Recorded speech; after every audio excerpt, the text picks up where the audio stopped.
পোড়া জঙ্গলের মাঝখানে আমি একা দাঁড়িয়ে আছি। জঙ্গলটা আজ মৃত।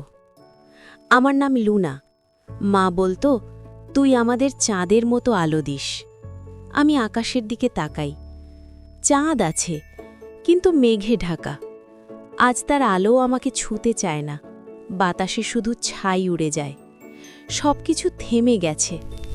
আমি এখনো আগুনটা দেখতে পাই, মানুষের আগুন। বাবা, মা, ভাই, বোন, বন্ধুরা সবাই ছুটছিল, কেউ বাঁচেনি।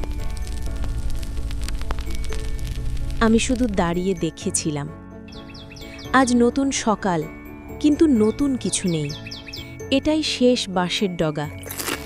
এর কোনো স্বাদ নেই, তবু চোখ বন্ধ করলেই মনে পড়ে মায়ের কোলে শুয়ে বাঁশ খাওয়ার দিনগুলো। হঠাৎ দেখি পোড়া মাটির মাঝে একটা ছোট সাদো ফুল। আমি তার কাছে যাই, নাকে নিই গন্ধটা। এই গন্ধ মায়ের। বাতাসে ফুলের পাপড়ি কাঁপে। আমি ধীরে ধীরে তার পাশে বসে পড়ি। শরীরটা খুব ক্লান্ত। চোখ বন্ধ করে শুয়ে পড়ি। ভয় নেই, ব্যথা নেই। বাতাসে আমার ফিসফিস ভেসে যায়, মা, আমি এসেছি।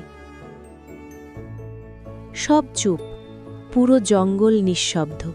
কোনো প্রাণ নেই, কোনো ডাক নেই। আমার নিঃশ্বাস থেমে যায়।